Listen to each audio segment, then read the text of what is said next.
دائم ہے۔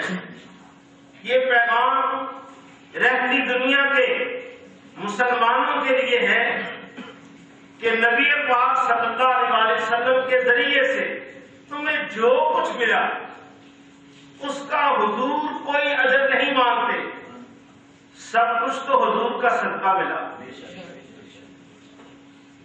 کائنات کی ہر نعمت جو ہے وہ حضور علیہ السلام کے وسیلہ سے ملی، حضور کی وجہ سے ملی، بلکہ کائنات جو ہے وہ ماں کے وجود میں آئی تو حضور علیہ السلام کے صدقے سے۔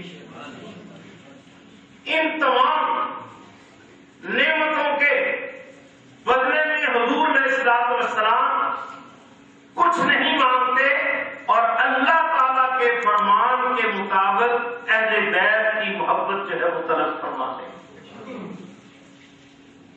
حضور علیہ السلام نے پیغام حق پہنچانے کے لیے اللہ تبارک و تعالیٰ کے دین کو، قانون الہی کو آگے پہنچانے کے لیے کیا کچھ نہیں کیا؟ کیا آپ نے بہت ہی مشقتوں کا سامنا نہیں کیا؟ کیا آپ پر مسائل و آلام کے پہاڑ نہیں ٹوٹے؟ مشقتوں، صعوبتوں اور دکھوں کی آندھیاں نہیں چلی؟ ان تمام کا حضور علیہ السلام نے سامنا کیا۔ تبلیغ اسلام کی خاطر حضور علیہ السلام نے میدان طائف میں پتھر کھائے اور پتھروں کے جواب میں حضور علیہ السلام نے ان کو دعائیں دی کہ اللہ تعالیٰ ان پر پتھر برسانے والوں پر اپنی رحمتیں برسائے۔ حضور علیہ السلام سے کے ساتھ کیا نہیں ہوا؟ آپ کے راستے میں کانٹے بچھائے گئے، آپ گزرتے تو آپ پر کوڑا جو ہے وہ پھینکا گیا، آپ بحالت نماز میں ہیں، اللہ کے حضور سجدہ میں ہیں، حرم شریف میں ہیں، تو کیا کفار نے آپ کے جسم پر اوجری نہیں رکھی؟ یہ تمام تکلیفیں اٹھائیں،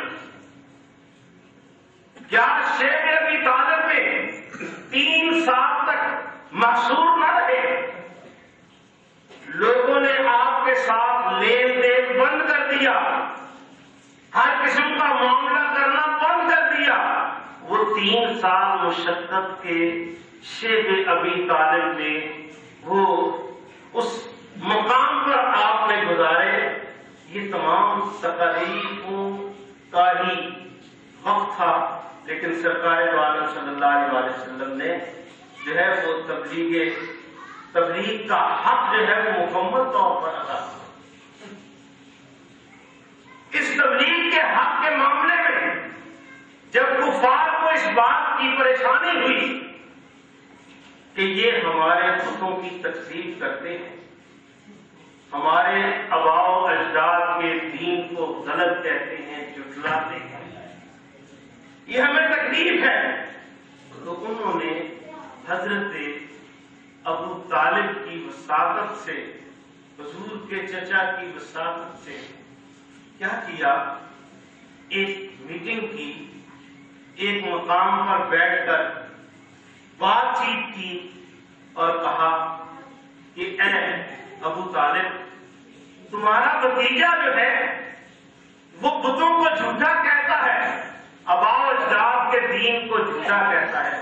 ہمارے آباء و اجداد ان بتوں کی پوجا کیا کرتے تھے، تو ان کو یہ جھوٹا کہتا ہے، ان کو روکو، ان کو اس موقع پر، اس میٹنگ میں، یہ جو ہم نے ایک پنچایت جو ہے وہ بٹھائی ہوئی ہے، اس میں بلاؤ، اس سے ہم بات کرتے ہیں۔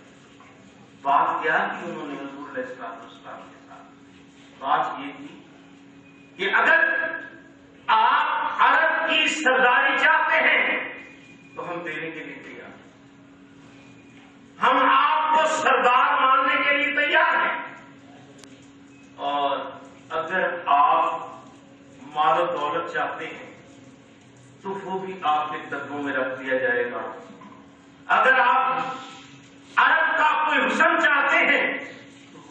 آپ کو پیش کر دیا جائے گا۔ ان کو کیا پتا تھا؟ یہ تو کائنات انہی کی وجہ سے بنی ہے۔ یہ مال و دولت اور سرداری کو کیا جانے، یہ تو اللہ تبارک و تعالیٰ کی ذات کے بعد بلند و بالا جو ہے وہ ذات ہے، بعد خدا بزرگ ہوئی قصہ مختصر اللہ تعالیٰ کی ذات کے بعد اگر کوئی بڑی ذات ہے تو وہ حضور علیہ السلام کی ذات ہے۔ سرکار دو عالم صلی اللہ علیہ وسلم اس عرب کی سرداری کیا دیں گے؟ حضور علیہ السلام تو ساری کائنات کے سردار ہیں۔ آپ سرور کون و مکان ہیں، سرکار دو عالم ہیں، اور آپ تو انبیاء، تمام انبیاء کے 1,00,000 اور کئی ہزار پیغمبروں کے سردار ہیں۔ آپ سردار انبیاء ہیں، آپ عرب کی سرداری کو کیا کہیں گے؟ تمام کائنات کا حسن حضور کے حسن کا صدقہ ہے۔ حضور عرب کا کوئی حسن کیا کریں گے؟ ان لوگوں کو اتنی سمجھ نہیں تھی۔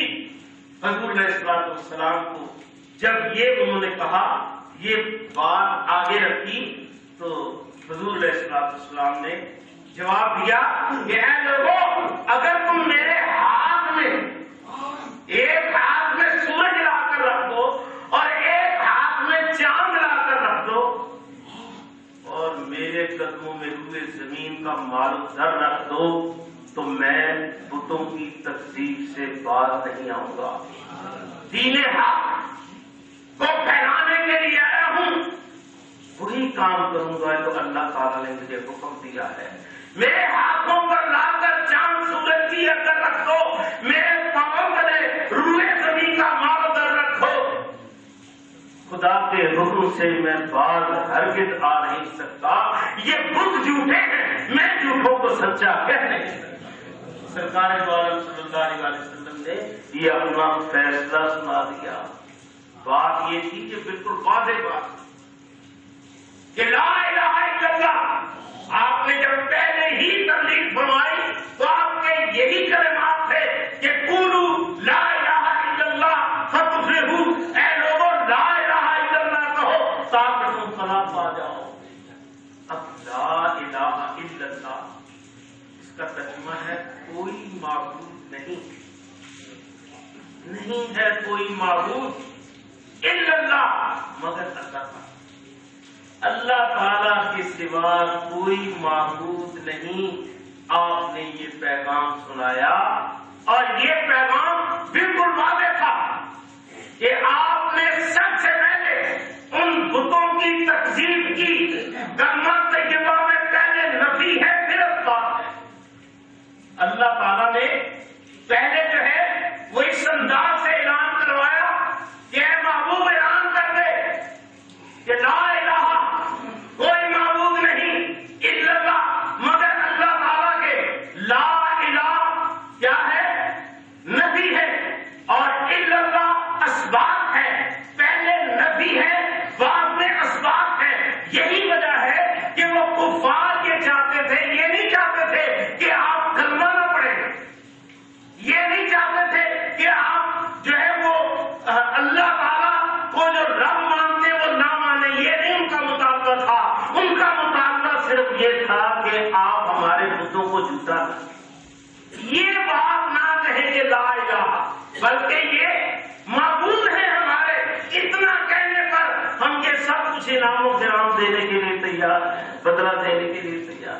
حضور علیہ السلام نے سارا سرمایہ ٹھکرا دیا، ہر قسم کا حسن جو ہے وہ ٹھکرا دیا، نعمتیں جو ان کی طرف سے ملنے تھی سب کو ٹھوکر مار دی کہ میرا اللہ جو ہے وہ میرے لیے کافی ہے، میرا اللہ مجھے دینے والا ہے۔ ساری کائنات کا مالک و مختار جو ہے وہ تو اللہ تعالیٰ ہے، اور اس نے حضور علیہ السلام کو مالک و مختار بنایا۔ ان کے علم میں یہ بات نہیں تھی، اس لیے اتنی بات انہوں نے اپنی طرف سے بہت بڑی کر دی کہ مال و زر دے دیں گے آپ کو، حسن دے دیں گے، یہ دے دیں گے، وہ دے دیں گے۔ اس قسم کی باتیں جو ہے وہ انہوں نے کرنی شروع کر دی، کیونکہ وہ جانتے نہیں تھے حضور علیہ السلام کو صرف وہ یہی کہتے تھے کہ بس آپ نفی نہ کریں۔ مطلب یہ ہے کہ جو بتوں کو پوجنے دیں، جو سورج کو